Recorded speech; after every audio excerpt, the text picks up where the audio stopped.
सभी मित्रों को नमस्कार। मेरा मन आज बहुत गहन विषय पर बात करने को है। लोग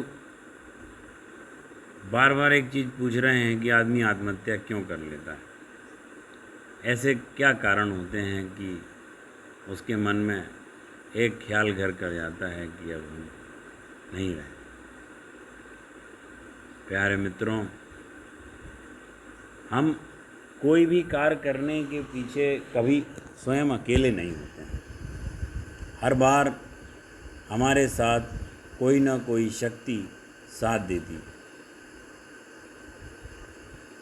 ना तो अच्छे कामों में और ना ही बुरे कार्यों में।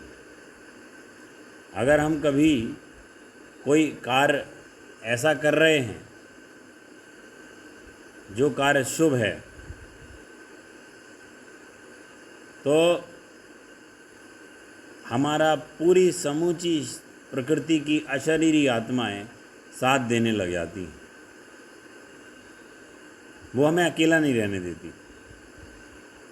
जैसे कोई व्यक्ति की मृत्यु हो गई और वो बहुत उच्च ऊर्जा के स्तर पर था, जैसा कि श्री कृष्ण ने गीता में भी कहा है, ऐसे लोगों को मैं उच्च कुलों में जन्म देता हूँ, ऐसा गर्भ धारण करने को देता हूँ जिससे वो उस यात्रा को दोबारा से शुरू कर सके। उसको हम देवात्मा की श्रेणी भी कहते हैं।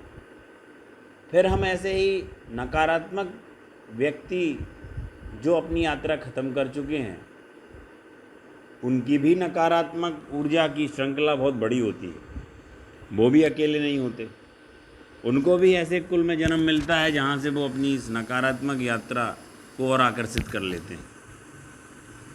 मित्रों, आसपास हमारे कई ऐसी आत्माएं विराजमान होती हैं जिनके पास शरीर नहीं है। अगर हम बहुत अच्छा सोच रहे होते हैं तो वो हमारा सहयोग करने लग जाती हैं और उसमें हमें लाभ प्राप्त होता है, क्योंकि हम अकेले नहीं होते। और शुभ शक्तियाँ भी हमको उस कार्य करने में मदद देती हैं। आपने सुना होगा, लोग कहते हैं सत्य कभी अकेला नहीं होता। इसी तरह नकारात्मक विचार भी अकेले नहीं होते। कमज़ोर क्षणों में कई प्रेत आत्माएँ व्यक्ति को प्रभावित कर लेती हैं। कई प्रेत आत्माएँ ने जन्म नहीं मिला है, वो लोगों को आत्महत्या की ओर भी धकेल सकती हैं।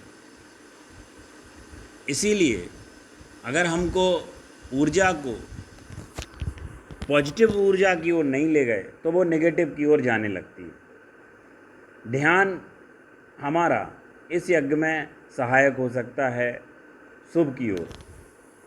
कम से कम 50 करोड़ से ज़्यादा लोग डिप्रेशन में हैं पूरी दुनिया में, विक्षिप्तता की ओर हैं। जाने कितने कलाकारों ने आत्महत्याएं कर ली। सुशांत राजपूत अकेले नहीं है, जिया खान है, बड़ी बड़ी हॉलीवुड की अभिनेत्रियों ने आत्महत्या की है, दिव्या भारती है। जाने कितने ऐसे कलाकार जिनके हमको नाम नहीं पता, उनकी मन की इच्छाएं पूरी नहीं हो पाई, उन्होंने आत्महत्या कर ली। मन उनके ऊपर इतना हावी रहा। क्या कारण है मित्रों? सबसे बड़ा कारण है लगातार महत्वाकांक्षाओं में रत रहना। फिर धीरे धीरे ऐसी नकारात्मक आत्माएं उस व्यक्ति पर हावी हो जाती हैं। महत्वाकांक्षी आत्माएं हावी हो जाती हैं और व्यक्ति नेगेटिविटी से भर जाता है, डिप्रेशन में आ जाता है। और कभी कभी तो ऐसा होता है कि वो अपने शरीर का त्याग कर देता है। अगर त्याग ही करना है तो आप नेगेटिव विचार का त्याग कीजिए, ध्यान कीजिए। ध्यान की मैं ऐसी ऐसी उपयोग की विधियां बता रहा हूं जो आपके जीवन में बहुत काम में आने वाली हैं। ज़रूरी नहीं आप अलग से 24 घंटे में कोई ऐसे समय निकालें जो आपको 2-3 घंटे बैठना पड़े। आप अपने कार्य को ध्यान में परिवर्तित करिए, पर ध्यान को अपने जीवन का अंग जरूर बनाइए, क्योंकि आप अगर शुभ की ओर नहीं जाएंगे तो आप पीछे धकेलने लगेंगे। जीवन अभिनय है, इसे अभिनय की तरह लीजिए। इतने सीरियस होने की ज़रूरत नहीं है। हम बहुत गंभीरता से जीवन को ले लेते हैं, इतना गंभीर ले लेते हैं, कोई मन की इच्छा पूरी नहीं होती तो वो हमें क्रोध से भर देती है। अच्छा, बहुत सारे लोगों के लिए एक बात और है मुख्य, कि हम चक्र कुंडलिनी के ज्ञान रट लेते हैं, हम पहले से वो अनुभव भी रट लेते हैं जो हमको आगे चल के होने हैं, किताबों में पढ़ लेते हैं। वो हानिकारक होता है। बहुत सारे लोगों को उसकी स्वप्नवत अनुभूति होने लगती है और वो उनके आध्यात्मिक विकास के लिए बहुत बड़ा नुकसान पैदा करती है। इससे हमको बहुत बचना है, क्योंकि उनका मतलब ये होता है तुम जो अभी हो उससे तुम संतुष्ट नहीं हो। महत्वाकांक्षा की परिभाषा है कि हम अपने आप से अभी संतुष्ट नहीं हैं जो हम वर्तमान में हैं। आध्यात्म का पहला पड़ाव इससे शुरू होता है। जो भी परमात्मा ने हमें जैसा बनाया है, संपूर्ण बनाया है, हमें कंप्लीट बनाया है, हम संपूर्ण हैं।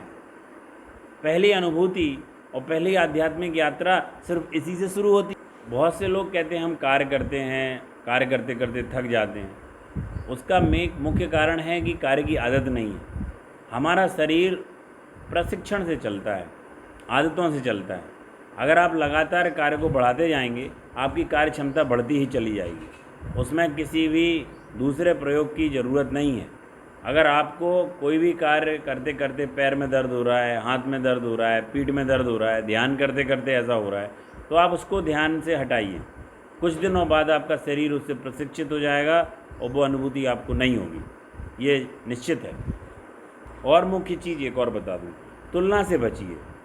अपने आप की तुलना किसी और आदमी से मत करिए। तुलना बहुत बड़ी घातक साबित होती है। सब लोग जन्मों जन्मों से अपने तृष्णा के अनुसार जन्म लेते हैं, इच्छाओं के अनुसार जन्म लेते हैं और नए नए गर्भ ढूंढते हैं। एक आदमी की तुलना किसी दूसरे आदमी से असंभव है। एक व्यक्ति की मनोस्थिति दूसरे आदमी की मनोस्थिति की तुलना असंभव है, कर ही नहीं जा सकती। तुलना भी डिप्रेशन में ले जाने का बहुत बड़ा कारण है मित्रों। तुलना से बचें और तुलना नहीं करें। और बहुत सारे लोग ये मान के चलते हैं, हम बहुत अनुशासित माँ बाप हो जाते हैं अगर बच्चे को हम बार बार डांटते हैं। आप विश्वास मानिए, अगर आप अपने अवगुण बच्चे को नहीं देना चाह रहे हैं तो कोशिश करें उसके सामने क्रोध ना करें। हो सकता है आपको 1 मिनट के काम में 1 घंटे लग जाएं, आपकी पूरी एनर्जी लग जाए, ताकत लग जाए उस बच्चे को वो बात मनवाने में, पर आप शॉर्टकट का सहारा ना लें। क्रोध से आपके पूरे के पूरे नेगेटिव वाइब्रेशन उसको मिल जाएंगे और वो भी दूसरों को वही करेगा और ये श्रृंखला निरंतर चलती रहेगी। प्रेम का, प्रार्थना का, दिव्यता का सहारा बच्चों को लें बात समझाने के लिए। और शरीर को ज़रूर चलाएं, बच्चों का हो या आपका स्वयं का हो।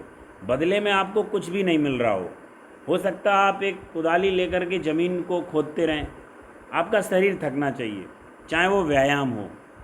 बदले में आपको कुछ भी ना मिल रहा हो, आपका शरीर थकना बहुत ज़रूरी है। शरीर थकेगा, मन में विचार नहीं आएंगे, ग्रंथियाँ इकट्ठी नहीं होंगी, उससे भी तनाव धीरे धीरे करके ग्रंथियों के रूप में हमारे शरीर में एकत्रित होता रहता है, उससे बहुत लाभ मिले। जब भी तनाव आए, कहीं रात में हो, किसी से बात नहीं कर पा रहा हूँ, तो ऐसे राउंड काट लें, दौड़ लें।